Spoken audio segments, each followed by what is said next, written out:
Bioshock Infinite is considered to be one of the best games ever made by so many people. But has it stood the test of time, or is it a piece of shit now? In this video, I'm gonna answer the question, is Bioshock Infinite worth it all these years later? A quick disclaimer here, this was the first time I have ever played Bioshock Infinite, so you can expect my opinion to be unbiased and current, and not based on some nostalgia bone, and no, I'm not talking about my when it's erect. If you enjoyed the video at any point, be sure to like it and subscribe to the channel to see every time I upload every 10 years. That was a joke, I upload often, please be sure to subscribe, I'm desperate. Let's start with the graphics first. For me, trying to get to this game's actual visuals was like trying to get her clothes off on the first date. What I'm trying to say is, it was very difficult. So just like your parents' marriage, I also had problems here. The textures and other graphical elements of my game wouldn't load in properly, no matter the graphics settings or how many times I restarted it. So I did some searching online and found out many people are having the same issue. But fortunately, there was a fix that seemed to be working for most people, and it worked for me as well. It required making changes in one of the configuration files for the game, but at the end of the day, I finally got the game's visuals to work as they should. Still, it was a hassle and it was annoying as f. But when the game's visuals did work properly, my god, this game is beautiful. The game's graphics have aged really well in my opinion, man. This is the advantage your game has when you go for an art style that's not going for a photorealistic look. Now, some textures do look dated when viewed up close, even on the highest settings, but don't let that distract you from the fact that the game looks very pretty when it wants to be. The game looks very grim when it wants to be.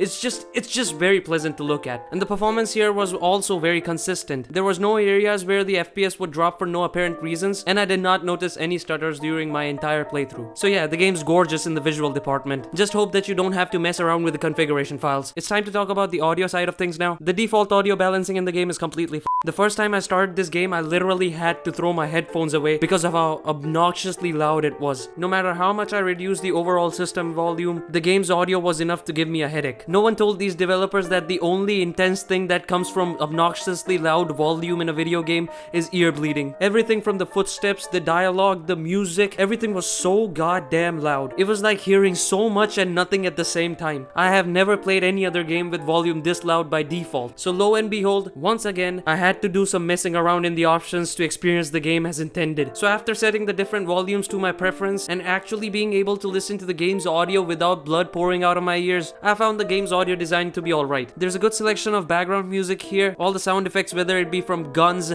or coins or any sound effect, they all sounded pretty crisp. The voice acting though is really amazing here. There is no line where I felt like the voice acting is not good.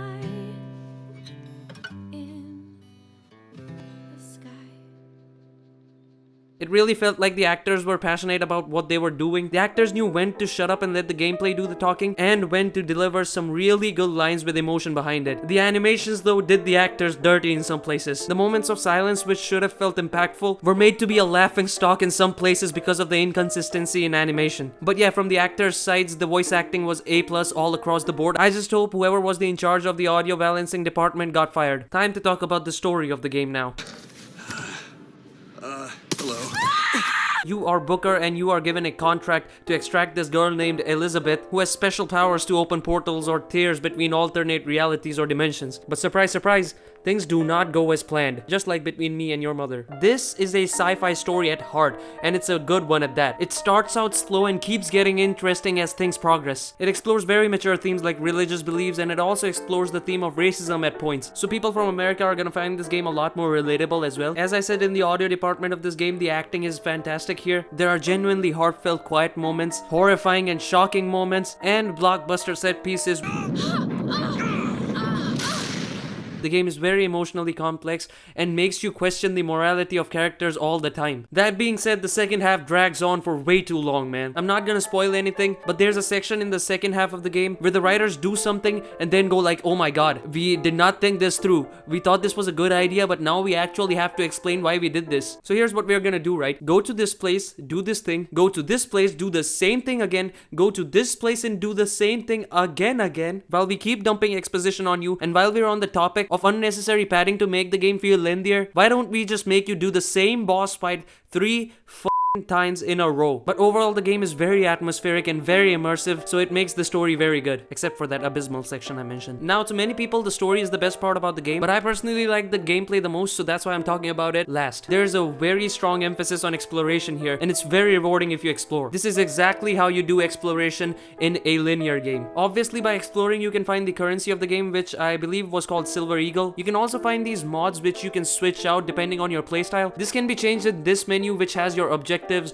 mods, list of guns, and special powers alongside their upgrade level. During some fights, I found myself switching these mods in the middle of the fight to have an upper hand. By exploring, you also find these bottles, which are the main way to upgrade your basic stats. You can loot items in the environments like desks, cabinets, cash registers, and trash cans, aka your mom. Obviously, by doing this, you find currency, ammo, health, salt, and things like that. Corpse looting is also available here, and it is so important during tense fights on high difficulty. The first-person gameplay here is very fun, very satisfying. It feels so good to play. There's a surprising amount of verticality here as well. You can launch on these points during fights and leap off of them towards your enemies, and you can also grind on these rails while still being able to shoot, so the combat here just flows. You can carry 2 weapons at a time. There's 1 shotgun, 1 machine gun, 1 Gatling gun. You get the point, man. From all the gameplay on your screen, you might be able to tell that my personal favorite weapon in the game is the hand cannon. It just feels the best to me. There are also special powers, also known as vigors, in the game, which players who explore are gonna find faster than the players who don't explore. These are so awesome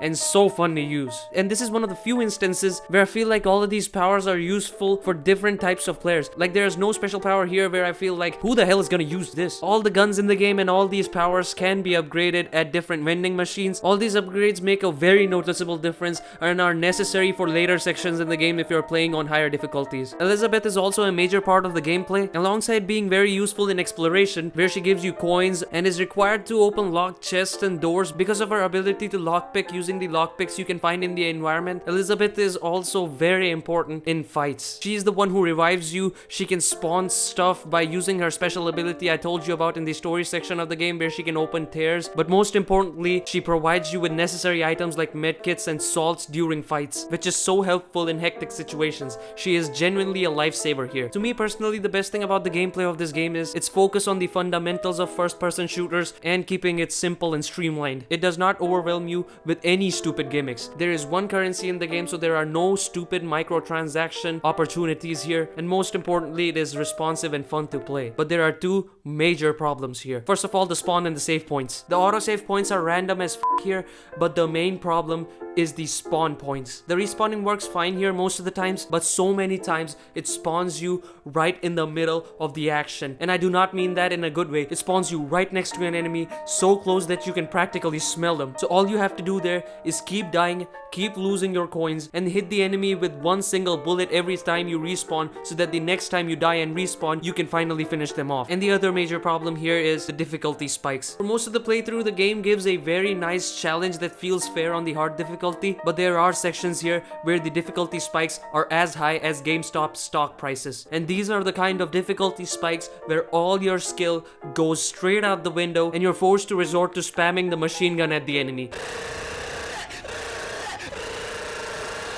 But in conclusion, my overall experience with the game was still positive, and that's saying something. If I ignore all the technical inconveniences and the fiddling I had to do to get the game running as it should, the experience could have been great instead of good. So for me personally, in my opinion, it's no masterpiece like some people make it out to be, but it's still a very good game and it's well worth the price. And speaking of the price, at the time of the recording of this video, the entire Bioshock collection is on sale, and the current deal is phenomenal. You get all 3 games including all the DLC, and this game also costs more standalone without all the DLC, so why would you not buy the collection? The answer to the question, should you buy Bioshock Infinite after all these years later, is absolutely. Do let me know in the comments down below if you buy this game. I just hope you don't have the same technical issues as I did. Thank you all so much for watching this entire video, so please be sure to like and share the video, and also subscribe to the channel for more great content. Yes, I did just call my own content great, because let's be honest, it really is. Stay safe everybody, and I'll see you next time. Bye.